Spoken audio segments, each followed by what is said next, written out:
Join world-renowned psychic Tracey Lee as she chats candidly about life with the gift of being able to reach out and communicate with those who have crossed over to the other side.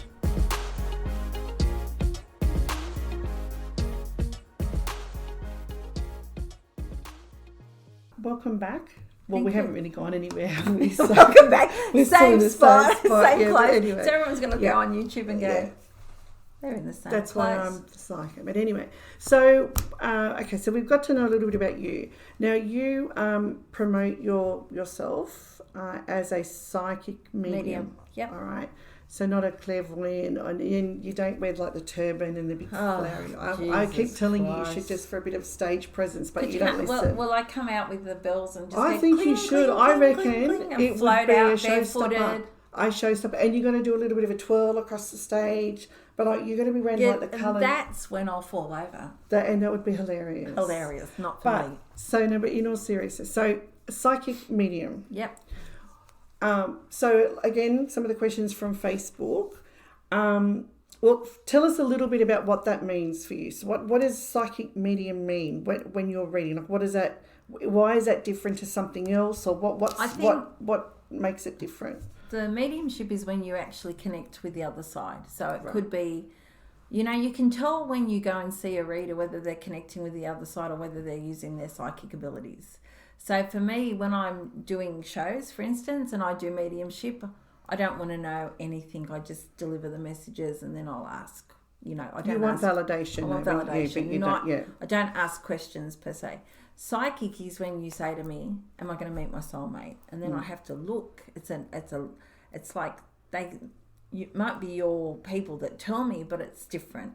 So mediumship is actually them coming to me saying, "I want to speak to Maria. I want to tell her this message." Whereas psychic's more about the question, you asking the question, the clairvoyance. And for me, it can be a movie reel, I could be sitting there and it's like watching an old movie. I just get flashes of movie bits and pieces where I can see you. Like, I've had readings where I've said to a girl, I see you walking in a city and it's got cobblestones and it's like a movie reel. I said, and you've got your shoes in your hand, blah, blah, blah. And she goes, "Oh my God, I was in Italy. That's exactly what happened." Those sort of things. That's the movie. That's the clairvoyance type of stuff. And then you have the mediumship where her grandmother or your grandmother or great-grandmother might come through. And then you have your psychic, which is really answering questions. Okay. So I'm going to ask a couple of questions and then I want to come back to present day. So one of the questions was, how, if someone walks into a room and you pick up that there's spirits or someone with them, how does that look and feel to you? Like, do you see... Like, if I was to walk in, do you see people come with me? Do you get a presence? Like, what does that look and feel like to you? All of those things. So sometimes I can actually see, and it could be an outline. Like, I used to do ghost tours at Menangle House.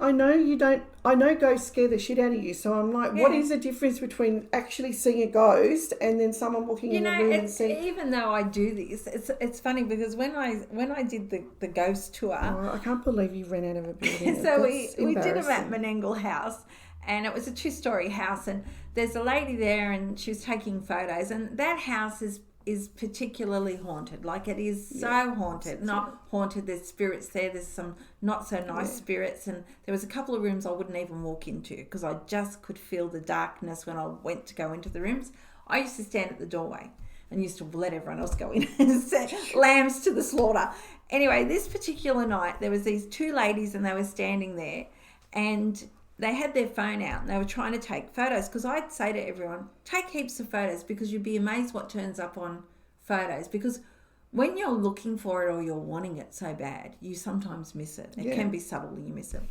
So they go, "Oh my God, we've just charged our phones up and they've gone flat." And I've gone, go in between them like tech savvy Trace. And I'm pressing buttons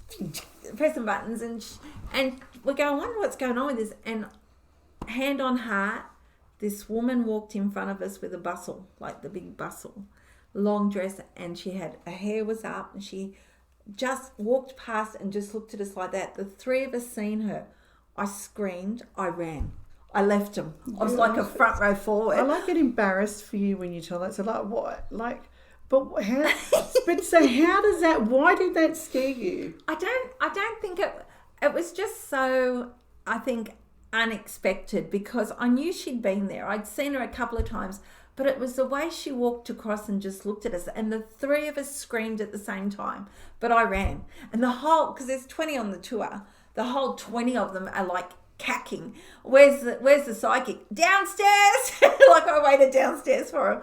And we've got photos. I've done shows out there in the front of the Menangle house in that courtyard that they've got there. They've got the round garden. We've got photos of her in the window. I've got them on my computer. You can actually see her looking out the window. And that doesn't freak you out? That doesn't freak me out. It was the way she came.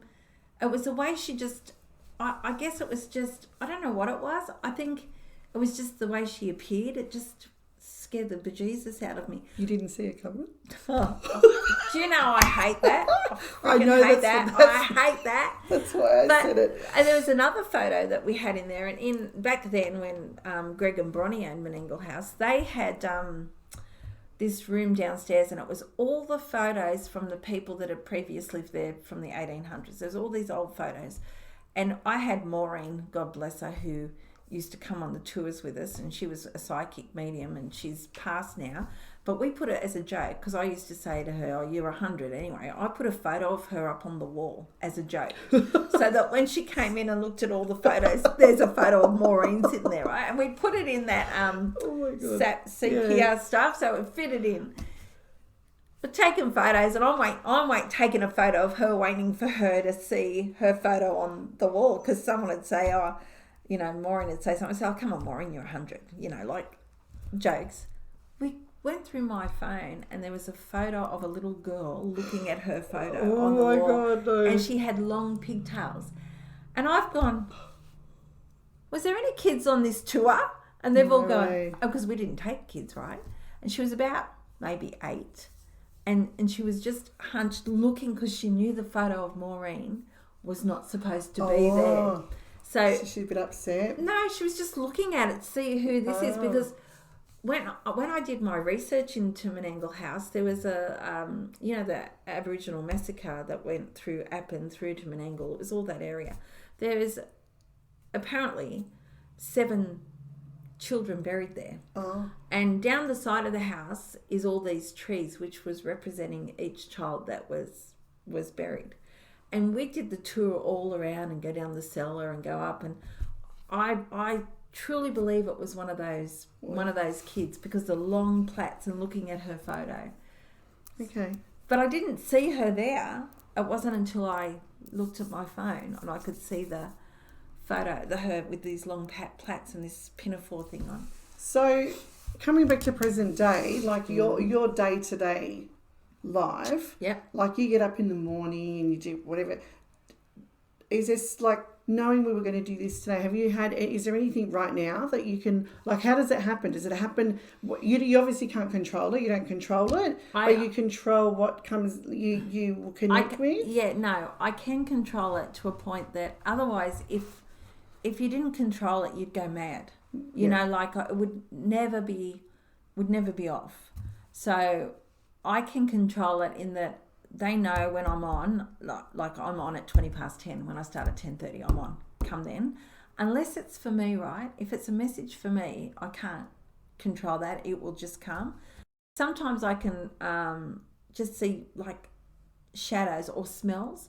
For me, it'll be my father-in-law. He was a heavy smoker and used to use Brule cream, and I bought him a cup with his name on it, and not every morning I use that cup, but I use it often, and every time I pick it up I go, oh, how you going, old boy? I can smell him. And I told you the story about my granddaughter with the photos. So our house... I get daily updates on your family life. We need to make I've told you. It's a reality show. So my mother-in-law Laurel was passing. She was sick. And we went round to her house, and Eden was 3. Anyway, we had all these photos out on the table, because even though we were separated, Glenn and I were separated, I still had a lot to do with Laurel. I still seen her every other week and went out for dinner and whatnot, all those sort of things.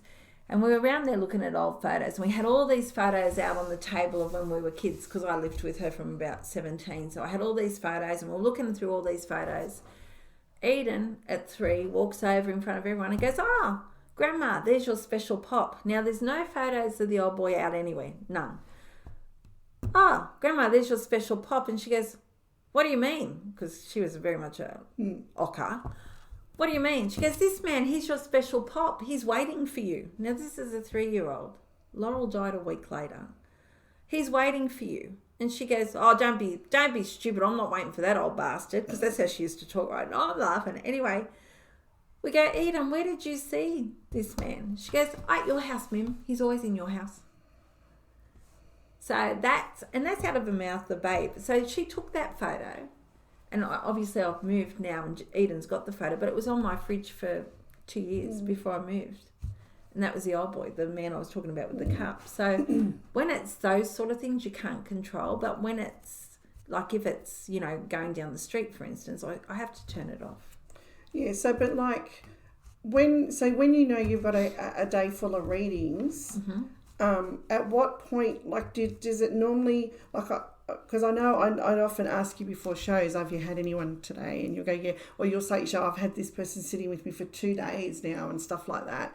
So how do you deal with things like that? Like how do you, how does it make you feel? Does it creep you out? Like, do you feel like you're being watched? Because I would feel like I'm being watched. No, not at all. It's just, it is what it is. It doesn't worry me in the slightest if they're there or not. Yeah, because I'd be like, I'm not going to get naked in case they see me. I couldn't.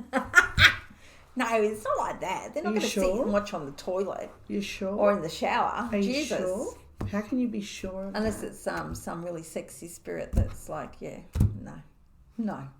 Okay. My one time in band camp, I was doing readings at home. At home, and I had this on the. This is dreadful, right? Nobody judge me. It's funny. It's dreadful. I had this reading, and my daughter can see, and she comes downstairs. She goes, I know which one you know. I've heard this one. Yeah, yes. She goes, Mum, there's a really large lady sitting on the lounge upstairs.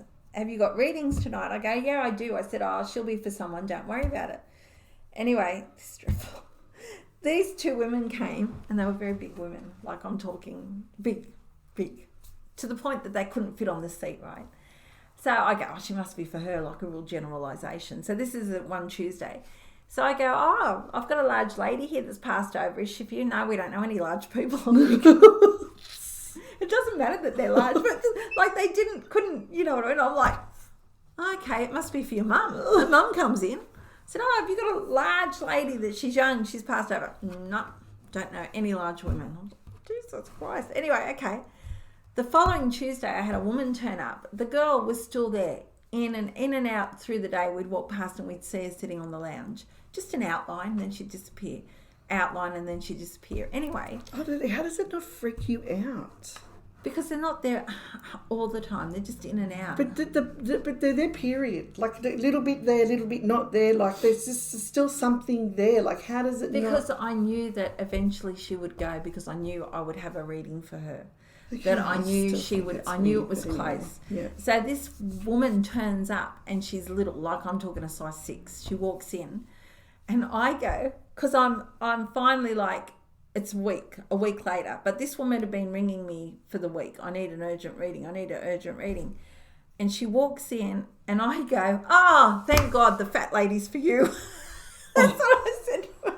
She goes, like a sledge, classic Tracey. But it wasn't that I meant it with any disrespect. Yeah. It was just like, finally I found her, because she walked in the door. The spirit came. Anyway, she said, morbidly obese. I went, yeah. She goes, it's my sister. We don't know how she's passed. The sad story was that this woman was so morbidly obese that she had, I said there was chemicals in her body. Whether it was deliberate or not, I could see the chemicals in her body. But she had laid on all the phones in the house. Oh. And her children couldn't get the phones out from underneath her to get help. That's a bit horrific. It was horrific. And I'm talking 3 kids. 3 kids. And the message was that obviously, and again, I don't normally remember readings, but that one was pretty significant because there was that, the tragedy around it and what her child had to endure, and she didn't mean for that to happen, obviously, and she wanted to make sure they all knew that she didn't mean that. And then after the reading, I sat there and I'm going, because, I don't look at people, which is very off-putting for them, but not for me. And I looked up and I went, oh, I know you. She goes, our husbands work together. Oh, my God. And I've been to her house and everything. But I'm in that zone. Like, I'm in the zone. I just need to get the message off my plate, so to speak. I need to get the message there, and there it is. So sometimes you'll get like that. You've got someone, and bang, someone will walk in and bang, straight away the reading starts. They don't even have to ask any questions. No, you've got stuff. So, but someone might come in and there's nothing yet. You talked about jewelry before. Yeah. So if I gave you this, would you be able to tell me something from it? It depends, right? I used to do psychometry all the time. That was one of the first things I did. I used to grab something that they owned because I feel their energy and I'd get parts of their energy. Now, just put a disclaimer in. Obviously, we know each other really well, but you've never seen me wear this before. It's not yours, is it? It bloody well is. No, but whose was it? It wasn't anyone's. It's just yours. It is just mine, but why do you ask the question though? Because there's some significance to that ring. Yeah. There's some significance that it means something about someone else. It does. And when you say it's not mine, it's not your stones. No, not my stones, but my pop. Yeah. But are they your stones? No, because I'm made. No. Did you buy those stones? No. They were given to you. My pop picked this ring out of a catalogue for me. For you, right. But my aunt, when you say it's not mine, my aunt decided she wanted one as well. She has the exact same ring and wears it all the time. I don't always. But my pop picked this and that's why we got it. It was years ago and I don't wear it a lot, but when I do, it's because I'm thinking of my pop. But when you say it's not mine, it's funny because if you were to say to my aunt it's not hers, it's quite technically, because it was mine first, I would have preferred her to pick something else, but because she knew my pop looked at the catalogue and liked that ring, that's why she wanted it as well. So we both have the same ring. But yeah. But it's definitely mine. 100% mine. I just don't wear it very often. Yeah, but I meant that it was not your choice or someone else. No, it wasn't my choice. So for me, if I'd have held it, I might have felt something different. But as soon as you showed me that, I got... Yeah, what happened? As soon as I got it, you showed me that, I heard that's my ring. So that's why I said it's not your ring. But it's not your ring by choice. So was it a male or female voice? Well, you just told me it was your pop. Yeah, so you heard him say it's not. Okay, cool. That's not her ring. No, that's not right. It's like, he didn't say I chose that ring, but it's like, that's not your ring. That's not a ring you would have chosen. No, it wouldn't have been at the time. No, because it's not my birthstone or anything. But yeah. Okay, cool. All right. Just throw me in the... I am going to throw you in the deep end. So, cards. You can do jewelry. Photos? What about photos? Yeah, I've done some photos. So what do you pick up off photos? Look, I had a lady come to me many years ago, and she was on the news probably last year, and it was a daughter had gone missing. It was a really horrific case. So I do a bit with missing people.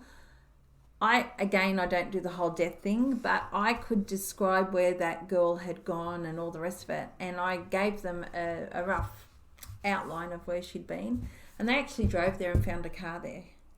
And so with photos, it's like picking up energy. And when I first started doing like psychic stuff, I used to go and do it. We used to do a lot of that. I used to do a lot of readings with photos. So people would bring in grandma or, like I was at one show. Well, this is not really reading a photo though. I was reading this lady, and God love old people. I hope I don't get like this. But I kept saying to her, your mum's talking about the little photo in the little frame, it's round and it's sparkly. Nah. Oh, okay. Kept on and on and on. I swear to God, it was only a small room. She goes, oh my God, I'm reading someone else. Oh my God, I actually bought that photo and pulled out the bag with the little photo and I've just looked at her and gone, freaking hell. Every show, isn't there?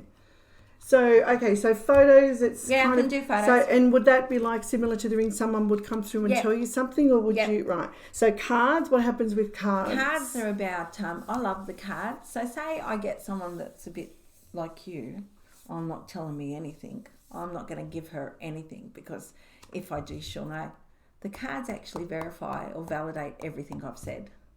Okay. So I might have said to him, oh, you've got a bit of a, you want to move your house, or, blah, blah, blah, blah, blah. They showed me this, and it'll come up in the cards. So so you'll do the cards without me talking to you, you'll still be able, and then you'll be able to validate something, or do we need to have the conversation first? No, I'll be sitting here reading someone. Yeah. So what I do is I look at everyone's numbers to see where they are in the universe, because I believe we're like numbers 1 to 9. I'm not a numerologist.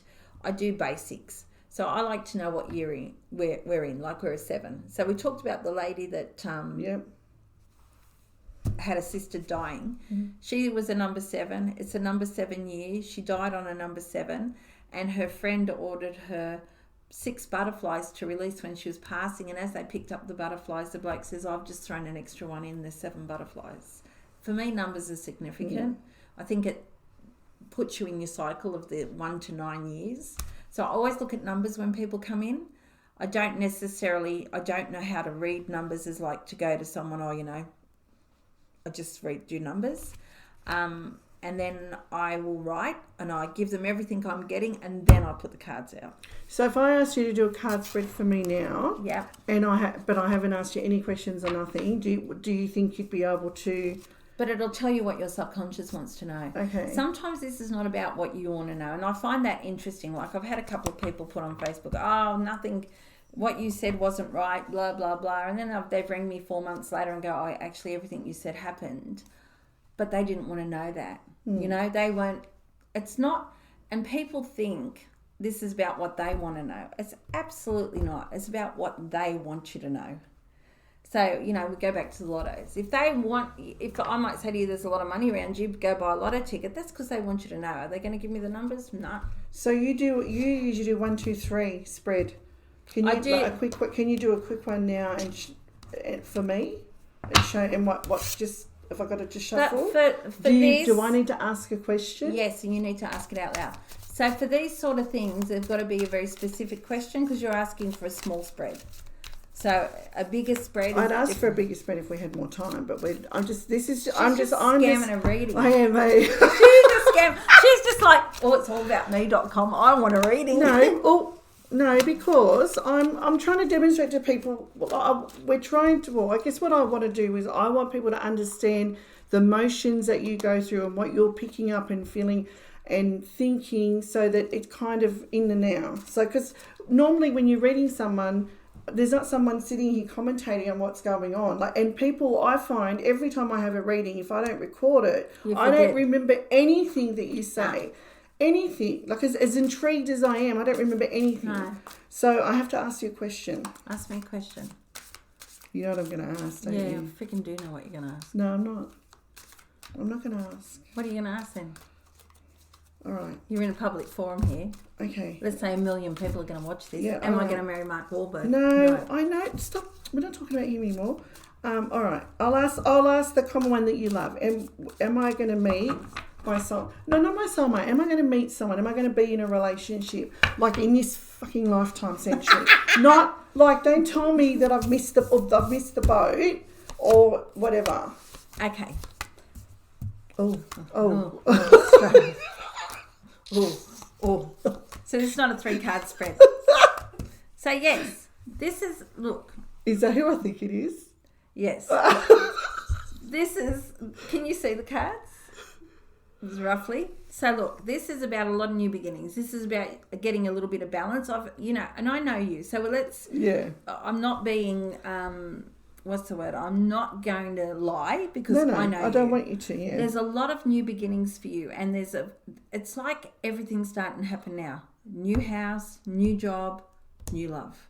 But this one, you've got to let go. But okay. How? But I don't. I'm still trying to understand what that means. Let go of what? What am I holding on to? I don't know. You have to work that out. Have you? You have to let go, and often people go, I have let go. No, because there'll be a song, there'll be something that takes you back. There is not a day that goes by that I talk to you that you don't talk about that person, not one day, in some form. It doesn't have to be a full-on conversation, but the name is there. And that's the deceit that you had. And that's more to the point what you're holding on to. And absolutely right, because deceit's a hard thing to get over. So my thing has always been with that is, how do you get over that when you haven't had something else that can help you? Do you know what I mean? Like, I haven't had... No, you haven't... That's all I've known when it comes to relationships. So how do you get over that? I think you have to be happy within yourself first. Yeah. I think you have to be forgiving of yourself. I truly believe that. For making a bad life choice. No, but there's always something positive that comes out of something. Well, 3 children. 3 children, and here they are. Children. So the thing is, right, I think it's the whole, like, you had signs and you missed them, or you ignored them, or you held on so tightly, which you did. You held on so tightly, you still haven't fully let go. And it could be, I think, too, that when we talk about your ex, let's just say what it is, because people think we're nutters, is that he's living his life. Like, it's made no 100%, difference. Yeah. And so you're looking at him like, you prick.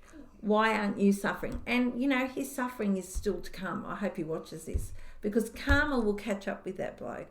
And what will happen is he's going to be a bitter, lonely old man. You, on the other hand, aren't. Because I'm going to have a toy boy that I'm going to grow old with. Not Mark Wahlberg. No, okay, no more Mark Wahlberg, okay? Because he's not even a toy boy classifier. He's old like my age. But because I'm going to have a toy boy to grow old with, aren't I? No. So, okay. Right, anyway, look, we're almost out of time. So you're not giving me the answers I want. Yes, I have. I said, yes, there is. It's here. It's but new it's love. not a toy boy. No. Okay. And that's the other thing. Do you know, can you see anything but like... No. But you know why? Good, this is for free, isn't it? I'm not paying for it. No, you can pay. Do you know what though, right? So someone will say, oh, can you give me a name? No, even though I might know it. Because what will happen is, say I say to you, it's Ben. I know. And then, you could meet someone. I could meet a Craig who is amazing, but I'm looking for a Ben. I know. And Craig's middle name might be Ben, but might not be. So I never do names. I never do anything like that. I will tell you know him. I will tell you that I say you know him. You've either met him or you're going to meet him through someone. So it'll be like, you might be together and go, oh, I went here and I went there and oh, do you know so-and-so? Oh, I know so-and-so. So it's not actually, and I said that to a lady once before, and she was getting married and I was invited to the wedding, and she comes up to me at the wedding because she said to me, oh, I didn't know him. I went, oh, okay, righto. She comes up to me at the wedding. She said, oh, we went to the same primary school. So they crossed paths but didn't actually know each other. So when these cards, because I want to wrap this one up, but when these cards come out, do you get any messages from anyone? I'm hearing stuff as well. You're hearing stuff? Yeah. Okay. So the pictures tell a story. Yeah. And the pictures are more for you than me, because that then gives you something to look at. And then you can go to me, well, what do you mean I'm holding on? I'll go, well, look at that card. Let's just show everyone. There's no milk and cookies in that one, is there? It is what it is. Do you know what I'm saying? 100%. So for you, you're like, no, I'm not holding on to anything, and I'm like, yeah, bullshit. No, but okay, so I'm looking at it from a different perspective. What you said before is exactly what I still struggle with. Is I feel that there was no effect on him. It's not that I have feelings for him or anything like that. No, it's kind of the resentment of, how has he been able? It seems that he's doing X, Y, Z, and here I am feeling I'm not or haven't achieved anything because he's made you feel unworthy. Yeah, pretty much. So the only person that can change you is you. Yeah. And I believe that. That's going to happen with my job now, isn't it? 100%, because you've got a different job, you've moved. Lots of money. I know. She's won lotto. No, I haven't won lotto. Well, I do love my job. Okay, but what I'm trying to get at too, so people understand, is you just don't. It's not just you looking at the pictures and going, oh, that's this, and because you're there actually. There are some readers that just read the cards. I don't just read the cards. You're normally getting something. I'm getting something in conjunction. So as soon as I seen that card, and I knew you were going to say, I'm not holding on, and then I just go, yeah, bitch. But yeah, what else? What else? That's not very nice, but anyway. Okay. Thank you. All right. So, all right. So I think that's enough. Yeah, I think so. I think that's great way to end this one. Yeah. She's like, I'm not playing anymore. I'm going home with my bat and ball. So I tell you, I'm glad I'm not paying for it. No, I'm just joking. No, thank you. We'll see you all next episode. Yep, you will. Goodbye. Bye.